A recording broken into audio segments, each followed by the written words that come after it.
Hai, Assalamualaikum. Saya Abdul Amirul Najmi bin Abdul Samad. Tujuan saya membuat video ini ingin memberi kesedaran terhadap bahayanya plastik kepada alam sekitar. Hari ini, hampir semua barang dibungkus menggunakan beg plastik. Tahukah anda, Malaysia menghasilkan lebih 3 juta tan sisa pepejal setahun. Sebahagian daripada itu adalah sisa beg plastik. Proses perukutan plastik mengambil masa lebih 10 hingga 400 tahun untuk dilupuskan. Kesannya menyebabkan pencemaran karbon dan kemusnahan ekosistem.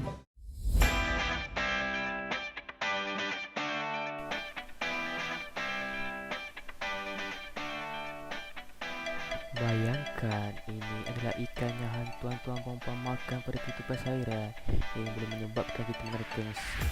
Sebab ini adalah pencemaran tanah dan tercecah di beberapa kawasan dan pencemaran air yang tercecah di beberapa kawasan sungai dan lautan di Malaysia.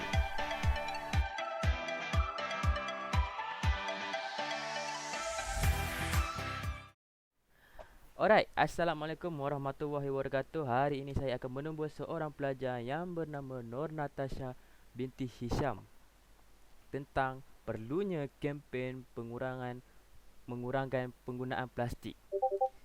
Jadi, Waalaikumsalam.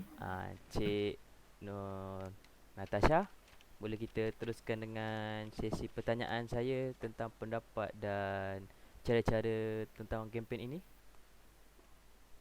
Saya teruskan ya. Ya boleh.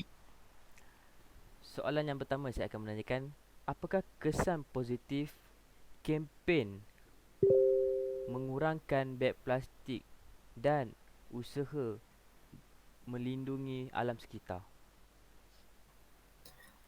Kesan positif yang kita dapat kalau kita kurangkan penggunaan beg plastik ialah kita dapat kekalkan kebersihan alam sekitar dan dapat menyelamatkan haiwan hidupan yang makan lah.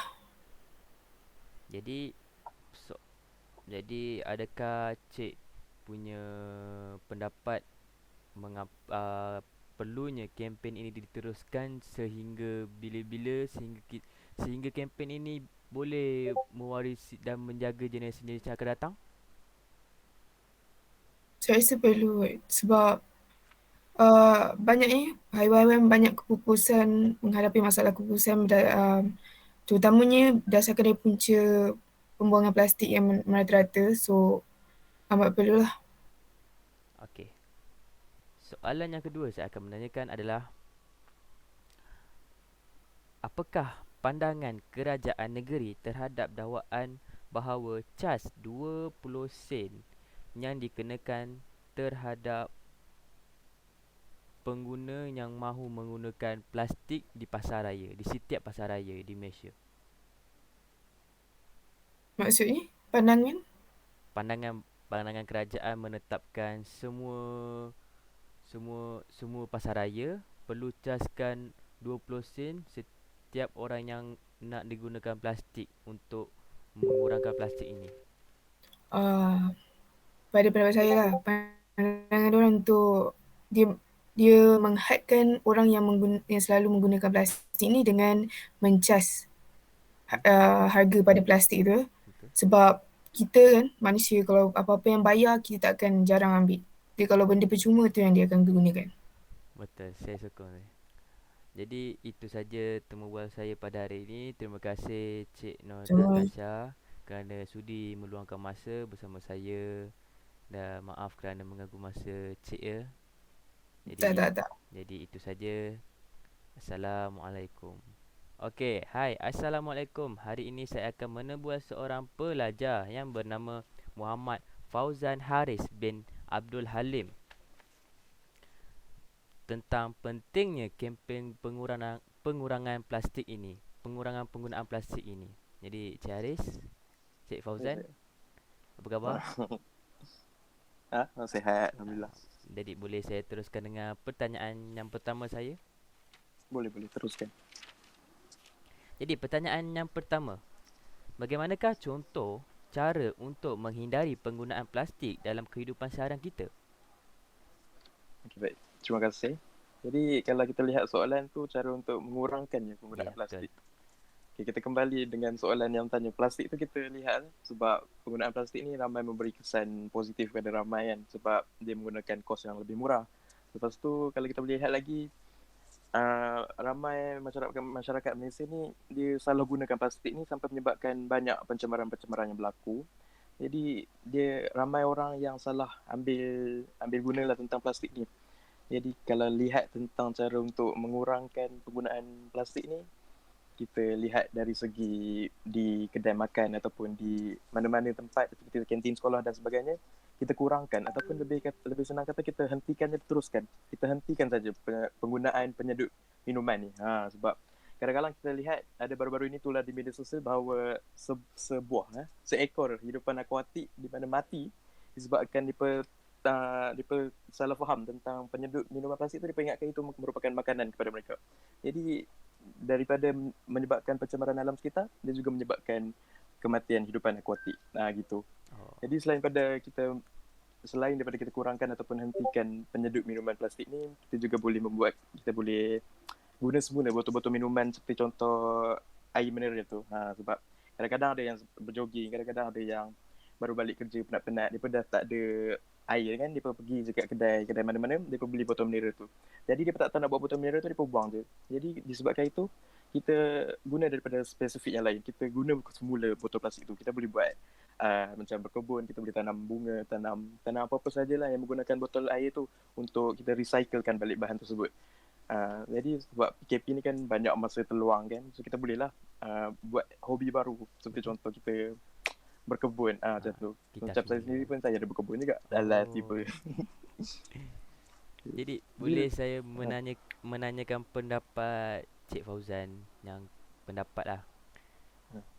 Apakah pendapat Cik Fauzan terhadap masyarakat yang mahu mengurangkan plastik, dan apakah pendapat Cik Fauzan terhadap masyarakat yang degil, yang tidak mahu mengurangkan plastik dan mereka masih menggunakan plastik, yang tak nak, contohnya pergi pasar raya tak nak bawa beg sendiri. Contoh sekarang dengan kemudahan ada beg IKEA ada sediakan, tapi mereka masih tetap menggunakan plastik biasa dan mereka sanggup membayarkan 20 sen itu.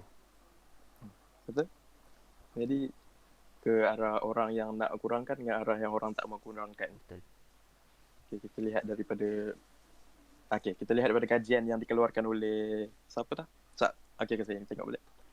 Saya ada buat juga tentang soalan ni. Saya pernah dapat soalan ni. Jadi saya baca balik lah. Boleh.